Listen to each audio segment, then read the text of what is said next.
जी, अस्सलाम वालेकुम एवरीवन, मेरा नाम अजी है और आज की जो वीडियो है हमारी वो ऑन ग्रिड सोलर सिस्टम्स पे होने जा रही है। और आज जो हम प्योरली बात करेंगे वो ऑन ग्रिड के बेनिफिट्स, ऑन ग्रिड के जो नुकसानात हैं उन पे आज की हमारी वीडियो है। कहाँ कहाँ पे आप ऑन ग्रिड लगा सकते हैं और कहाँ पे आप ऑन ग्रिड सिस्टम नहीं लगा सकते, उस पे आज की वीडियो है। और हाइब्रिड जो सोलर सिस्टम्स हैं, ऑफ ग्रिड सोलर सिस्टम्स हैं, उस पर मैं एक सेपरेट वीडियो करूँगा और उसके प्रोज एंड कॉन्स में एक अलग वीडियो में जो है मैं बता दूँगा। लेकिन आज की वीडियो हमारी प्योरली ऑन ग्रिड या ग्रिड टाइड सिस्टम्स पे होने जा रही है। तो सबसे पहले ऑन ग्रिड जो है बेनिफिट, उसका जो एक स्कूल ऑफ थॉट है, जो एक जनरल डिस्कशन है, वो हम आज करेंगे। और ऑन ग्रिड क्यों आप लोगों के लिए बेहतर होगा या क्यों नहीं होगा, उस पर आज थोड़ी सी बात कर लेते हैं। सबसे पहले ऑन ग्रिड सोलर सिस्टम्स या जो जिनको हम ग्रिड टाइड सिस्टम्स भी कहते हैं, उनका बेनिफिट बहुत ज़्यादा है। एक तो इसलिए है कि उसमें उसकी कॉस्ट काफ़ी कम है।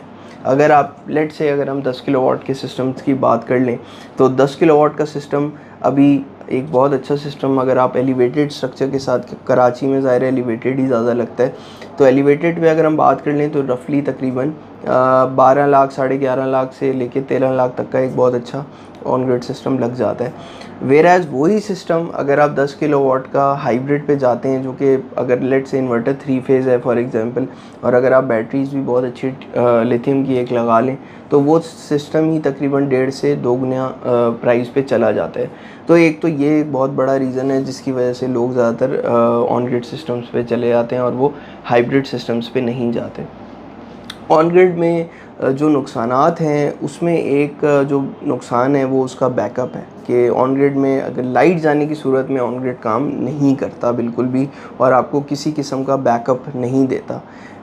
इसी वजह से ऑन ग्रिड की प्राइजेज़ जो हैं ज़ाहिर है वो कंपैरेटिवली वो आपको सस्ता पड़ता है, क्योंकि उसमें बैटरी की एक बहुत बड़ी कॉस्ट है जो कि शामिल नहीं होती है। लेकिन अगर आपके एरिया में लोड शेडिंग नहीं है तो यूजली मैं रिकमेंड करता हूँ कि आप ऑन ग्रिड सिस्टम्स पे चले जाएं। उसमें ये ज़रूर हो सकता है कि अगर आप लोड शेडिंग के लिए भी फॉर एग्ज़ाम्पल आप एक सिस्टम लगाना चाहते भी हैं, तो ऑन ग्रिड अगर आप 10 किलोवाट लगा रहे हैं उसके साथ एक छोटा 3 किलोवाट एक एक्स्ट्रा सिस्टम भी आप इंस्टॉल कर सकते हैं। या ये कि आप ऑन ग्रिड में जो आपने 10 किलोवाट का लगाया है उसमें से 7 किलोवाट के पैनल्स आप ऑन ग्रिड के साथ कनेक्ट कर दें और बाकी 3 किलोवाट के पैनल जो हैं वो आप एक जो आपने ऑफ ग्रिड या एक हाइब्रिड इन्वर्टर लगाया है उसके साथ उसको कनेक्ट करके और लाइट जाने की सूरत में भी आप उसको इस्तेमाल कर सकते हैं। तो इस तरह से आपकी कॉस्ट भी काफ़ी कम हो जाती है। लेकिन ऑन ग्रिड सिस्टम लगाने में कुछ प्रॉब्लम्स भी हैं और वो सोलर सिस्टम लगाने से पहले वो चीज़ें देखनी पड़ती हैं, जो कि सबसे ज़्यादा अब प्रॉब्लम आ रहा है क्योंकि ऑन ग्रिड अब बहुत ज़्यादा लगने लगे है। तो आपके जो ग्रिड है उसमें देखना पड़ेगा कि आपके एरिया का जो ग्रिड है उसमें क्या जगह है इतनी कि आप एक 10 किलोवाट या 20 किलोवाट या एक 30 किलोवाट का सिस्टम लगा सकते हैं। तो ग्रिड में देखना भी बहुत ज़रूरी है। ऐसे भी बहुत ज़्यादा केसेस हुए हैं जिसमें कस्टमर ने, इवन मेरे साथ बहुत हुआ है कि 2-3 केसेस तो मुझे भी याद हैं जिसमें हमारे क्लाइंट ने सिस्टम लगा लिया। जब लगाने से पहले हमने उस वक्त ग्रिड में देखा और केई से हमने जब मालूम करवाया तो उस वक्त ग्रिड में 20-30% की जगह थी। लेकिन जब वो सिस्टम लगाया उसमें ज़ाहिर डिलेज़ हो गए, कस्टमर के एंड पे डिलेज़ थे क्योंकि ही वॉज ओवरसीज़ पाकिस्तानी। और बाद में जब हमने नेट मीटरिंग के लिए अप्लाई किया तो पता चला वहाँ पे सिस्टम के अंदर ग्रिड में जगह ही नहीं थी, वो ग्रिड फुल हो गई। वहाँ पे एक दो उनकी गली में एक दो और लोगों ने बड़े सिस्टम्स लगाए और वो ग्रिड में जगह पूरी हो गई। तो ये बहुत ज़्यादा एक प्रॉब्लम है, इसको भी थोड़ा सा देखना पड़ता है। जिससे भी आप सोलर सिस्टम जब आप इंस्टॉल करेंगे तो ये जो सोलर सिस्टम आपका डिज़ाइन करेगा, ये जो इंस्टॉल करेगा, ये वो डेफिनेटली आपको बेहतर बता सकता है कि आपकी ग्रिड में कैपेसिटी है उस वक्त कि आप लगा सकते हैं ऑन ग्रिड। अदरवाइज़ अगर ग्रिड में जगह नहीं है तो फिर आप लोगों के पास एक ही ऑप्शन रहेगा, वो है कि फिर आप हाइब्रिड पे जाएं। अब हाइब्रिड ज़ाहिर है महंगा पड़ता है क्योंकि ख़ास तौर पे अगर आपने अपने बिल को कंट्रोल करना है तो वो फिर रात को आपको बैटरीज के थ्रू डिस्चार्ज करना पड़ेगा और बैटरी को, तब जाके आपका रात का भी आप अपना जो बिल है उसको थोड़ा बहुत कंट्रोल कर सकते हैं। बट अल्टीमेटली वो काफ़ी महंगा पड़ता है। तो इस वजह से ऑन ग्रिड लगाना इसलिए बेनिफिशियल है, उसकी मेन रीज़न उसकी कॉस्ट ही है। और एक प्रॉब्लम और भी ऑन ग्रिड में आ जाता है, वो ये है कि ऑन ग्रिड में थोड़ा सा टाइम ज़्यादा लगता है। ऑन ग्रिड सिस्टम तो आपने लगा लिया, एक 10 किलोवाट का फॉर एग्जांपल सिस्टम है, वो एक आध हफ्ते में इंस्टॉल भी हो जाता है।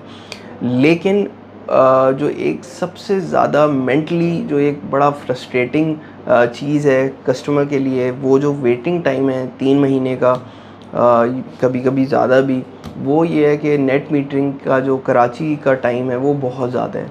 3 महीने का वेटिंग टाइम है और वो बहुत ज़्यादा प्रॉब्लम होता है। कुछ और भी डिलेज़ हैं वो क्लाइंट के एंड पे। अब क्लाइंट के एंड पे क्या डिलेज़ हैं, और वो मैं ज़रूर एडवाइस करूँगा जो लोगों ने अपना माइंड बनाया हुआ है सोलर का और वो ख़ास तौर पे ऑन ग्रिड सिस्टम्स की तरफ जाना चाह रहे हैं, अपना टाइम नेट मीटरिंग का जो डिलेज़ हैं वो कम किस तरह से कर सकते हैं वो भी मैं आज बता देता हूँ। कि नेट मीटरिंग अगर आप करवा रहे हैं तो सोलर लगवाने से पहले सबसे पहले जो आपका बिल है वो उनके नाम पे होना ज़रूरी है जिसके नाम पे प्रॉपर्टी है। तो ये एक बहुत ज़रूरी है। अगर आपका बिल आपके नाम पे नहीं है तो वो नाम अपना आपको रिवाइज़ करना पड़ेगा। जिसके नाम पे प्रॉपर्टी है उसके नाम पे ही बिल होना बहुत ज़रूरी है। प्रॉपर्टी ज़रा आपके नाम पे होनी चाहिए, रेंटल पे नहीं लग सकता एक ऑन ग्रिड सिस्टम। तो ये एक बड़ा इम्पॉर्टेंट है, इसको प्लीज़ देखें।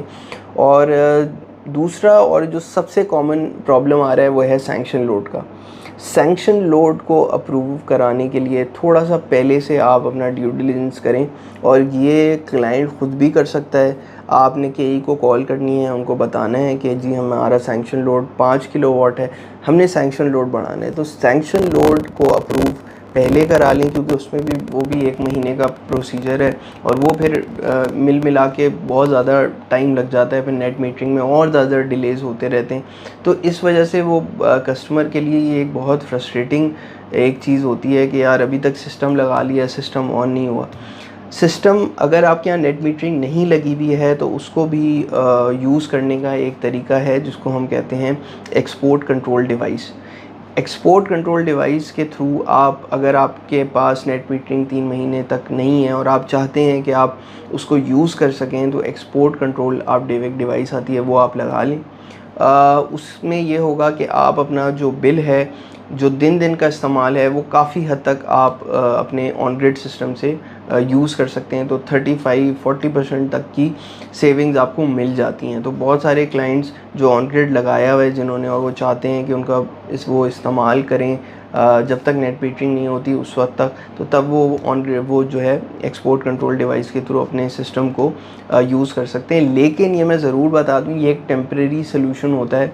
प्लीज़ लोग ये ना समझें कि ये एक परमानेंट सोल्यूशन है, ये एक टेम्परेरी सोल्यूशन है। जिस दिन आपका नेट मीटरिंग लग जाएगा वो आपकी डिवाइस जो है वो डीएक्टिवेट हो जाती है और फिर वो अपने पूरे पोटेंशियल पे आपका ऑन ग्रिड सिस्टम चलता रहता है।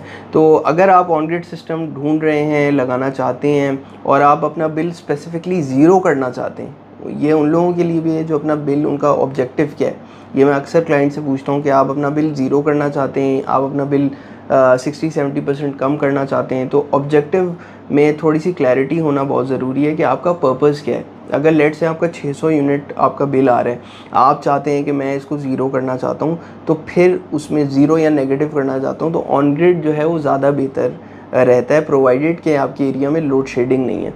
तो उसमें आपका बिल नेगेटिव साइड पे भी जा सकता है, प्रोवाइडेड कि आप उसी हिसाब से अपना सिस्टम डिज़ाइन करवाएं। डिज़ाइन करना भी बड़ा इम्पॉर्टेंट है।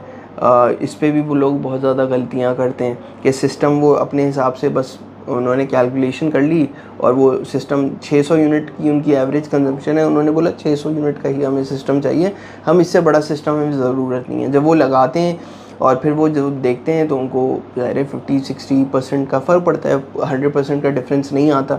तो ये इस तरह की गलतियाँ बहुत होती हैं। वो सिस्टम डिज़ाइन करना भी बड़ा इंपॉर्टेंट है। तो ये आज की वीडियो थी, उम्मीद है आप लोगों को पसंद आई होगी, और कहाँ पे ऑन ग्रिड लगाना चाहिए, कहाँ पे ऑन ग्रिड नहीं लगाना चाहिए, और उसके क्या बेनिफिट्स हैं, क्या प्रोज एंड कॉन्स हैं। तो इस पर आज की हमारी वीडियो थी, उम्मीद है आप लोगों को पसंद आई होगी। थैंक यू, अल्लाह हाफ़िज़।